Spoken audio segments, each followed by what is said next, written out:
सनातन परंपरा में घर की स्त्री को गृह लक्ष्मी का रूप माना गया है। उसके आचार विचार, संस्कार और दानशीलता पर ही पूरे परिवार का भाग्य निर्भर करता है।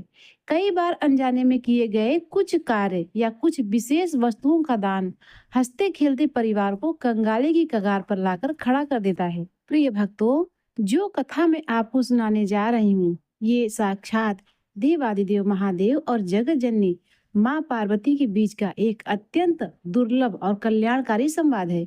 इस पावन कथा के माध्यम से भगवान भोलेनाथ ने यह रहस्य उजागर किया है कि घर की वे कौन सी 5 चीजें हैं जिन्हें किसी अन्य को सौंपने पर माँ लक्ष्मी हमेशा के लिए रूठ कर चली जाती है। तो आइए प्रिय भक्तों, पूर्ण श्रद्धा के साथ इस दिव्य और बोधप्रद कथा का आनंद लेते हैं। जय भोलेनाथ। प्रिय भक्तों, आज हम आपको शिव जी द्वारा माँ पार्वती को सुनाई गई माँ लक्ष्मी की एक प्राचीन कथा सुनाने जा रही हूँ। एक बार माँ पार्वती ने भोलेनाथ से स्त्रियों के हित और परिवार में धन समृद्धि तथा अखंड सौभाग्य बनाए रखने के लिए एक प्रश्न पूछा। उन्होंने कहा, हे प्रभु, हे स्वामी, यदि आप मुझसे प्रसन्न हैं तो कृपया करके बताइए कि एक स्त्री को अपने घर की कौन सी चीजें दूसरों को नहीं देनी चाहिए।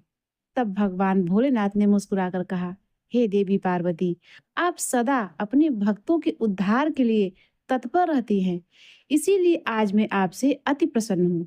तो सुनिए, यदि कोई स्त्री अपने घर की ये 5 चीजें दूसरों को देती है तो माँ लक्ष्मी उसके घर को छोड़कर चली जाती है। इस प्रश्न का उत्तर मैं आपको एक प्राचीन कथा के माध्यम से समझाने का प्रयास करता हूँ। आप इस कथा को पूरा जरूर सुने। जो भी इस कथा को पूर्ण निष्ठा से सुनता है, माँ लक्ष्मी उसकी झोली खुशियों से भर देती है। पूर्व काल की बात है। नर्मदा नदी के तट पर एक अत्यंत ही शोभायमान नगरी थी। उस नगरी में मालती नाम की एक स्त्री अपने पति और सास ससुर के साथ निवास करती थी।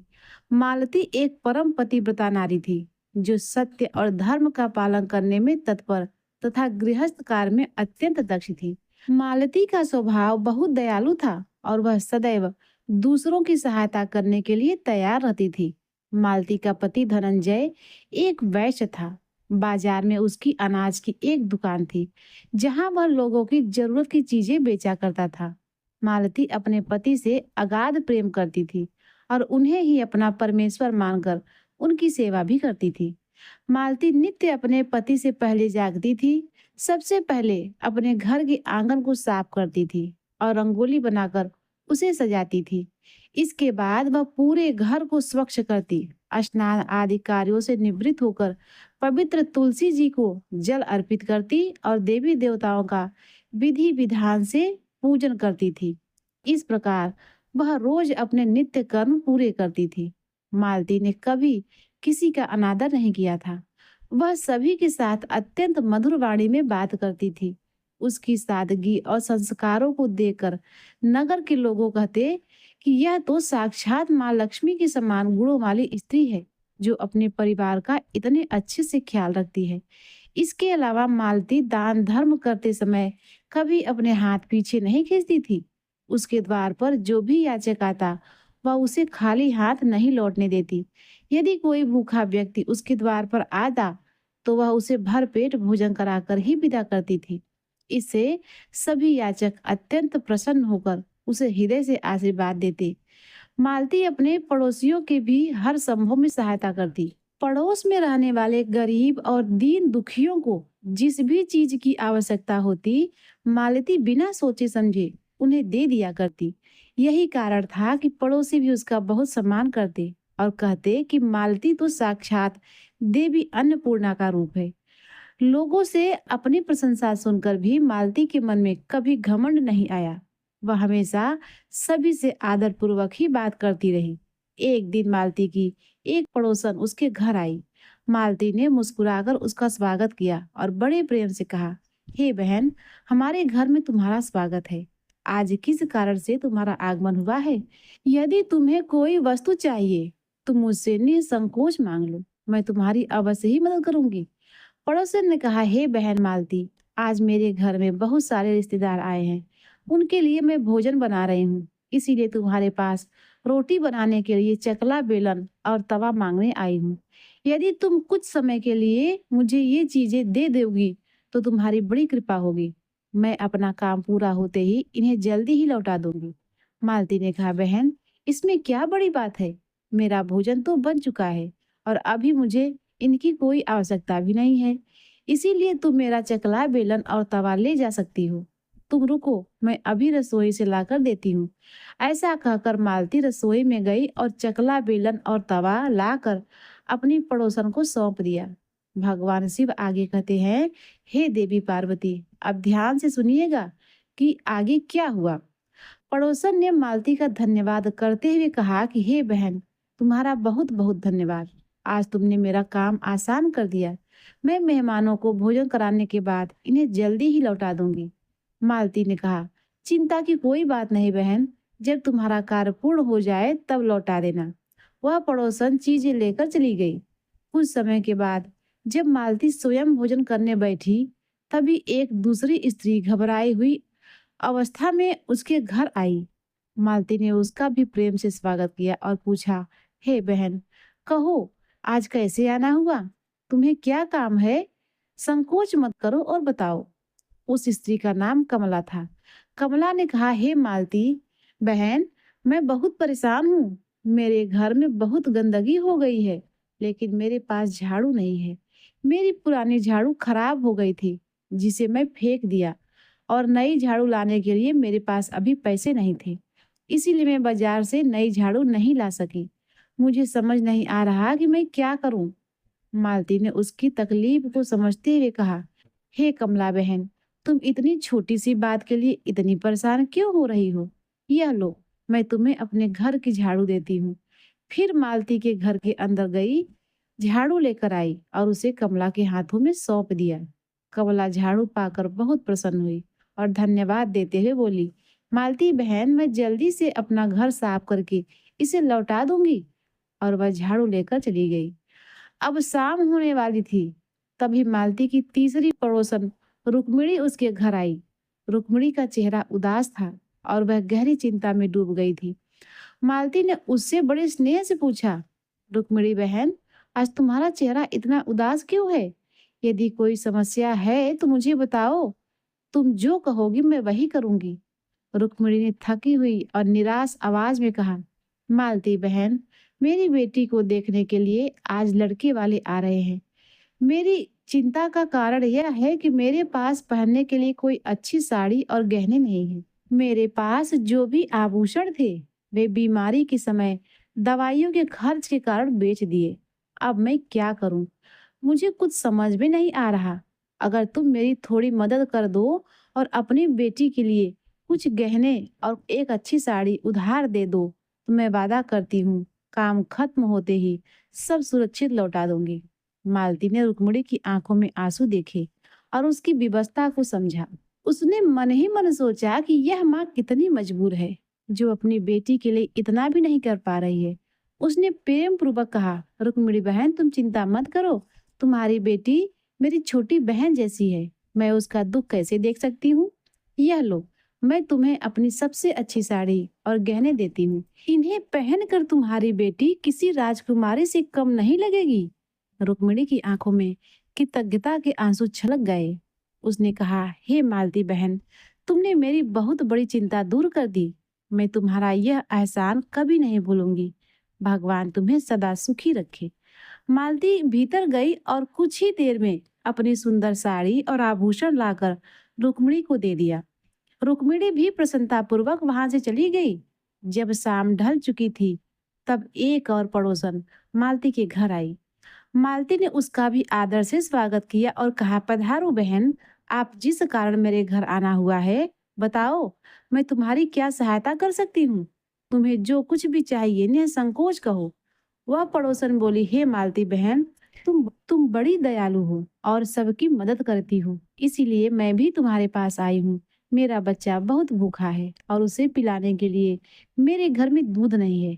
अगर थोड़ा सा दूध मिल जाता तो बड़ी कृपा होती। मालती ने कहा, अरे बहन, इसमें कौन सी बड़ी बात है? लो, मैं अभी तुम्हें दूध देती हूँ। मालती रसोई घर में गई, थोड़ा दूध लाकर उस पड़ोसन को दे दिया। और वह भी प्रसन्न होकर चली गई। इस प्रकार मालती ने अपने पड़ोसियों की मदद की और स्वयं खुश होकर घर के कामों में लग गई। रात होने पर उसका पति धनंजय घर लौटा। मालती ने उन्हें आदर पूर्वक प्रणाम किया, उनकी खूब सेवा की और रात को दोनों आनंद से सो गए। अगली सुबह जब वे जागे तो उनके कानों में एक बहुत ही बुरी खबर पड़ी। एक आदमी दौड़ते हुए मालती के घर आया और उसके पति से बोला, हे भाई, कल रात किसी ने तुम्हारी अनाज की दुकान लूट ली। दुकान का सारा माल गायब है और सब कुछ चोरी हो चुका है। यह सुनते ही धनंजय घबरा गया और दौड़ते हुए अपने दुकान पर पहुंचा। वहां जाकर उसने देखा कि सचमुच सारा माल लूटा जा चुका था और दुकान की तिजोरी में रखा सारा धन भी गायब था। वह अत्यंत दुखी और निराश होकर घर लौटा और मालती को सारी बात बताई। यह सुनकर मालती भी व्याकुल हो गई, परंतु उसने अपने पति को ढांढस बंधाते हुए कहा, स्वामी, आज चिंता मत करें। हमारे घर की तिजोरी में अभी बहुत सारा धन है जो सुरक्षित रखा है, जिससे आप अपना व्यापार फिर से शुरू कर सकते हैं। जब मालती ने घर के अंदर जाकर तिजोरी खोली तो उसके पैरों तले जमीन खिसक गई। तिजोरी पूरी तरह खाली थी। घर का सारा धन भी गायब हो चुका था। मालती को समझ नहीं आ रहा था कि ऐसे कैसे हो सकता है। धनंजय अत्यंत क्रोधित हो गया और चिल्लाकर पूछा, मालती, सच सच बताओ, घर के अंदर रखा सारा धन और पैसा कहाँ गया? तब मालती रोते हुए बोली, हे स्वामी, मैं तो घर पर ही थी। सारा धन तिजोरी में ही रखा था और उसकी चाबी मेरे ही पास थी। इसे किसने चुराया, मुझे कुछ नहीं पता। कृपया आप शांत हो जाइए, हम कोई ना कोई रास्ता जरूर निकालेंगे। क्रोध में अंधा होकर धनंजय बोला, यह जो रोज रोज तुम दूसरों को घर बुलाकर खिलाती हो और अनजान लोगों की सहायता करती हो, यह उन्हीं में से किसी का काम है। किसी ने तुम्हारे सीधेपन का फायदा उठाकर घर का सारा भेद ले लिया और सब कुछ लूट लिया। क्रोध में आकर उसने मालती को बहुत भला बुरा कहा। मालती की सास ने भी उसे कोसते हुए कहा, तुम्हारी इन्हीं आदतों के कारण आज हमारे ऊपर यह विपत्ति आई है। तुम ही पड़ोसियों को सिर पर चढ़ाती हो और बिना सोचे समझे घर की चीजें बांटती फिरती हो। भगवान भोलेनाथ आगे कहते हैं, हे देवी पार्वती, परिवार के तानों से दुखी होकर मालती ने रोते हुए अपने पति से कहा, हे नाथ, मैंने अपने कुछ गहने पड़ोसन रुक्मणी को दे दिए थे। मैं अभी उनके घर जाकर वे गहने वापस मांग लाती हूँ। जब मालती उस गरीब पड़ोसन के घर पहुंची तो देखा कि वहां ताला टटका हुआ है। वह स्त्री मालती की कीमती गहने लेकर रातों रात शहर छोड़कर भाग चुकी थी। निराश और रोती हुई मालती जब घर लौटी और अपने पति को यह बात बताई तो धनंजय का क्रोध सीमा पार कर गया। उसने आग बबूला होकर कहा, मालती, तुम महामूर्ख हो। तुम्हारी ही मूर्खता के कारण आज हमारा सारा धन वैभव और मान सम्मान नष्ट हो गया है। तुम्हारे इस दान देने की सनक ने हमें सड़क पर ला खड़ा कर दिया है। अब तुम इस घर में रहने के योग्य नहीं हो। इसी क्षण मेरे घर से निकल जाओ। मालती ने रोते हुए उसके पैर पकड़ लिए और कहा, हे नाथ, आपके सिवा इस दुनिया में मेरा कोई नहीं है। मेरे माता पिता का स्वर्गवास हो चुका है और भाई भाभी विदेश में रहते हैं। मैं कहाँ जाऊंगी, क्या करूंगी? मुझ दासी पर दया कीजिए। स्वामी, मुझे अपने चरणों से दूर मत कीजिए। परंतु धनंजय ने क्रूरता से कहा, तू कहीं भी जा, चाहे किसी नदी में डूबकर मर जा, पर अब इस घर में तेरे लिए कोई जगह नहीं है। यदि तू यहाँ रही तो जो थोड़ा बहुत सा बचा है धन, वह भी नष्ट हो जाएगा। मालती हाथ जोड़कर गिड़गिड़ाती रही कि उसने जानबूझकर कोई अपराध नहीं किया है। वह अपने पति के बिना जीवित नहीं रह सकती। परंतु धनंजय ने उसकी एक न सुनी और उसे धक्के देकर घर से निकाल दिया और दरवाजा बंद करते हुए कहा, अब लौटकर कभी मत आना।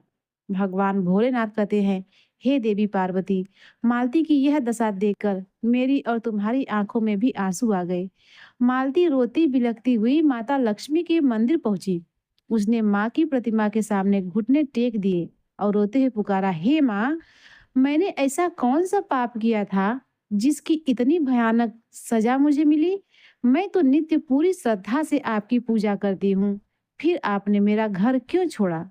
मुझसे क्या अपराध हुआ माँ, जो आप मुझसे इतने रुष्ट हो गई? जब उसे लगा कि अब उसके जीवन में कोई आशा नहीं बची और यदि उसके पति उसे स्वीकार नहीं करेंगे तो उसका जीना व्यर्थ है, तो उसने अपने प्राण त्यागने का निश्चय किया। वह नदी की ओर बढ़ गई। नदी के तट पर खड़े होकर उसने अंतिम बार माँ लक्ष्मी को याद किया कि हे मैया, हे लक्ष्मी माँ, अब मैं अपने प्राण त्यागने जा रही हूँ। यदि आपकी सेवा में मुझसे कोई त्रुटि हो गई हो, तो अपनी इस बेटी को क्षमा कर देना। अपने स्वामी के बिना मेरा यह जीवन व्यर्थ है, इसीलिए मैं इस जल में समाधि ले रही हूँ। जैसे ही मालती ने नदी में कूदने के लिए कदम आगे बढ़ाया, वैसे ही हवा में एक तीव्र प्रकाश पुंज चमका और साक्षात धनकी देवी माँ लक्ष्मी प्रकट हो गई।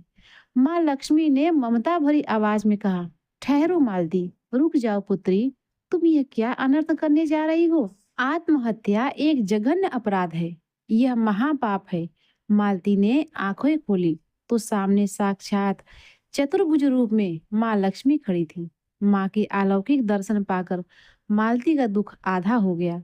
उसने माँ के चरणों में साष्टांग प्रणाम किया और बोली, हे जगत जननी, मुझे क्षमा करें, मैं बहुत बड़ा पाप करने जा रही थी। देवी लक्ष्मी ने उसे उठाते हुए कहा, हे पुत्री, मनुष्य को ईश्वर द्वारा दिए गए इस बहुमूल्य शरीर को स्वयं नष्ट करने का कोई अधिकार नहीं है। मैं तुम्हारी व्यवस्था को जानती हूँ और यह भी जानती हूँ कि तुम्हारे पति ने तुम्हारा परित्याग क्यों किया। मालती, यह सब तुम्हारे ही अनजाने में की गई भूलों का परिणाम है। तुमने अपने घर में कुछ ऐसे पवित्र वस्तुओं का दान कर दिया था जिनके कारण मुझे विवश होकर तुम्हारा घर छोड़ना पड़ा। जो भी स्त्री इन 5 चीजों को दूसरों को सौंपती है, मैं उस वस्तु के साथ ही उस घर में प्रस्थान कर जाती हूँ। मालती ने हाथ जोड़कर पूछा, हे माँ, कृपा करके मुझे बताइए कि वे कौन सी वस्तुएं हैं जिनके कारण आप मुझसे रुष्ट हो गई। मुझसे अज्ञानता बस क्या भूल हो गई? देवी लक्ष्मी ने गंभीर स्वर में कहा, हे पुत्री मालती, अब तुम ध्यान पूर्वक सुनो। मैं तुम्हें उन 5 चीजों के नाम बताती हूँ जिन्हें किसी भी गृहिणी को दूसरों को नहीं देनी चाहिए। सबसे पहली वस्तु है चकला, बेलन और तवा। किसी भी स्त्री को अपने घर का चकला, बेलन और तवा किसी दूसरे को नहीं देना चाहिए। रसोई घर में इन 3 वस्तुओं का स्थान सबसे महत्वपूर्ण और पवित्र होता है। इन्हीं से परिवार का पालन पोषण होता है, भगवान का भोग बनता है और तवे पर बनी पहली रोटी गौ माता को खिलाई जाती है। रोटी बनाने के तुरंत बाद इन्हें धोकर साफ स्थान पर रखना चाहिए। यदि कोई स्त्री अपने घर का चकला, बेलन या तवा किसी और को इस्तेमाल के लिए देती है, तो उस रसोई की बरकत और पवित्रता समाप्त हो जाती है और घर में दरिद्रता का वास होने लगता है।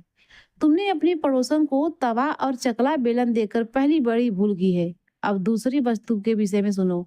तुमने अपने पड़ोसन को अपने घर में रखी हुई झाड़ू दे दी। झाड़ू को साक्षात लक्ष्मी का प्रतीक माना गया है। यह वही झाड़ू है जो घर की दरिद्रता को बाहर निकालती है और जिसे तुम सब धनतेरस के दिन बड़े चाव से खरीद कर घर लाते हो। झाड़ू में मेरा वास होता है। जो स्त्री अपने घर की झाड़ू किसी दूसरे को साफ सफाई के लिए दे देती है, मैं उसी क्षण उस घर का परित्याग कर देती हूँ।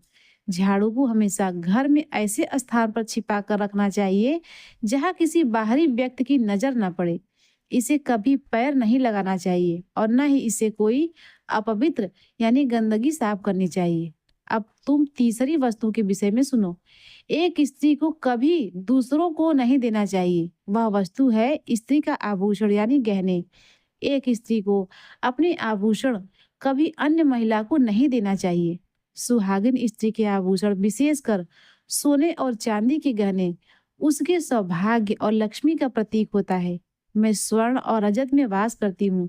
स्त्री के 16 श्रृंगार में इन गहनों का बहुत महत्व है। किसी भी विवाहित स्त्री को अपने पहने हुए या रखे हुए आभूषण किसी अन्य महिला को पहनने के लिए उधार नहीं देना चाहिए। ऐसा करने से उस स्त्री का भाग्य और घर का ऐश्वर्य दूसरी स्त्री के पास चला जाता है और घर में दुर्भाग्य आता है। अब मैं तुम्हें चौथी वस्तु के विषय में बताती हूँ। सूर्यास्त यानी शाम होने के बाद रसोई घर से किसी भी सफेद वस्तु जैसे दूध, दही, चावल, चीनी, आटा या नमक का दान कभी नहीं करना चाहिए।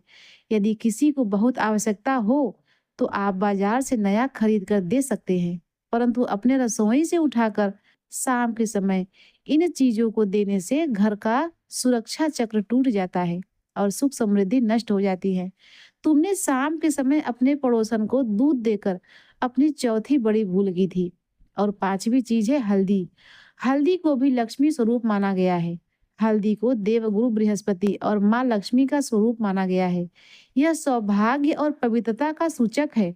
शाम के समय रसोई घर से किसी को हल्दी उधार या दान में देने से व्यक्ति का भाग्य कमजोर हो जाता है और वह धीरे धीरे कंगाली की ओर बढ़ने लगता है। शाम को सफेद रंग की चीजें दान करने से मनुष्य जीवन में अशुभ काल आता है। माँ लक्ष्मी कहती है, हे मालती, अब मैंने तुम्हें उन सभी वस्तुओं के बारे में बता दिया जिसका कभी दान नहीं करना चाहिए। वे वस्तुएं कभी दूसरों को उधार में अथवा उपयोग के लिए नहीं देना चाहिए। मालती माँ के चरणों में गिरकर रोने लगी और बोली, हे माँ, मुझसे अनजाने में बहुत बड़ा अपराध हुआ है। मैं इन नियमों से सर्वथा अनजान थी। कृपया मुझे क्षमा करें और इस भूल का प्रायश्चित बताएं। माँ लक्ष्मी ने ममता पूर्वक मुस्कुराते हुए कहा, पुत्री मालती, तुमने जो गृह त्याग का दुख झेला है और सच्चे मन से अपनी भूल स्वीकार की है, वही तुम्हारा प्रायश्चित है। अब तुम निसंक होकर अपने घर लौट जाओ। मैं तुम्हें तुम्हारा खोया हुआ संपूर्ण वैभव, धन और सुख संपत्ति वापस लौटाती हूँ। मालती ने माँ से प्रार्थना की कि हे माँ लक्ष्मी, आपकी जय हो। मुझ पर एक और कृपा करें और संसार के कल्याण के लिए बताएं कि घर में अस्थायी सुख समृद्धि बनाए रखने के लिए मनुष्य को नित्य क्या करना चाहिए। माँ लक्ष्मी ने कहा, हे मालती, सुनो, जिन घर में नियमित तुलसी की पूजा होती है वहां मेरी विशेष कृपा रहती है। इसीलिए शाम के समय तुलसी की पूजा करें और तुलसी के पौधों के पास घी या तेल का दीपक अवश्य जलाएं। इससे मैं अर्थात लक्ष्मी प्रसन्न होंगी और सुख समृद्धि का आशीर्वाद दूंगी। जब शाम ढल रही हो उस समय कपूर जलाकर उसे सभी कमरों और कोनों में घुमाना चाहिए। दूसरा काम है, शाम ढलने के बाद घर के मुख्य द्वार पर दीपक जलाकर रखना चाहिए, क्योंकि मुख्य द्वार से ही लक्ष्मी का घर में आगमन होता है। वहीं मुख्य द्वार पर अंधेरा हो तो लक्ष्मी घर में प्रवेश नहीं करती। और तीसरा यह काम है, हर स्त्री को अवश्य ही करना चाहिए। सुबह उठने के बाद घर को स्वच्छ करने के पश्चात एक बाल्टी स्वच्छ जल अपने घर के बाहर के मुख्य द्वार पर यानी दहलीज पर धोना चाहिए। घर के बाहर के द्वार को साफ करने के बाद दहलीज पर हल्दी कुमकुम और दुर्वा से छोटा सा पूजन या स्वास्तिक बनाना चाहिए। ऐसा करने से उस घर में अस्थायी रूप से लक्ष्मी का वास होता है। उस घर में पैसा टिकने लगता है। घर में सदैव प्रसन्नता और खुशहाली बनी रहती है और घर में किसी प्रकार के विघ्न बाधाएं प्रवेश नहीं करती। और सबसे मुख्य बात, घर की जो गृहिणी है उसे सूर्य उदय से पहले ही उठना चाहिए। जो स्त्रियां सूर्य उदय के बाद बहुत बार तक सोती रहती हैं, उनके घर की बरकत समाप्त हो जाती है।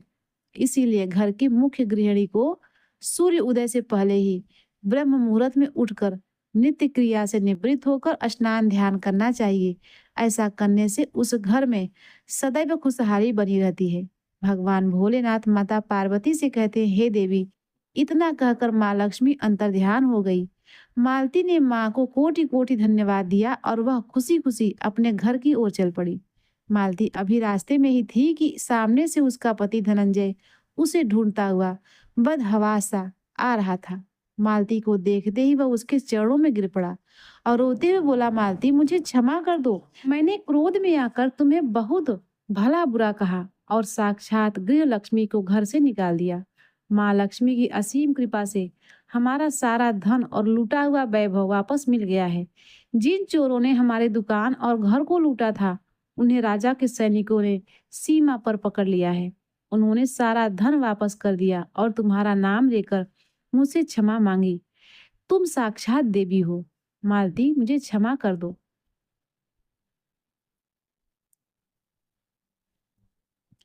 मालती ने अपने पति को उठाया और दोनों की आंखों में हर्ष के आंसू थे। वे दोनों आदर पूर्वक अपने घर लौट आए। माँ लक्ष्मी की कृपा से उनके घर में पहले से भी अधिक धन धान्य और सुख समृद्धि का वास हो गया। उस दिन के बाद से मालती ने अपने घर की ये 5 चीजें कभी किसी को नहीं दी और माँ लक्ष्मी द्वारा बताए गए नियमों का सदैव पालन करती रही। प्रिय भक्तों, भगवान भोलेनाथ और माता पार्वती की इस पावन संवाद से हमें यह सीख मिलती है कि दान देना और परोपकार करना श्रेष्ठ है, परंतु अपने घर की मर्यादा, पवित्रता और सौभाग्य की वस्तुओं को कभी दूसरों को नहीं सौंपना चाहिए। प्रिय भक्तों, यदि यह कथा आपको अच्छी लगी हो तो वीडियो को लाइक, शेयर और कमेंट में जय माँ लक्ष्मी या हर हर महादेव अवश्य लिखें।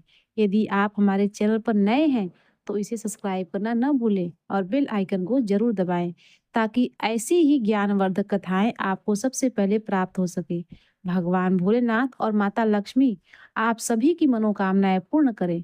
आपके घर में सदा सुख, शांति और समृद्धि का वास रहे। इसी मंगल कामना के साथ आपसे विदा लेते हैं। मिलते हैं अगले वीडियो में। तब तक के लिए नमस्कार।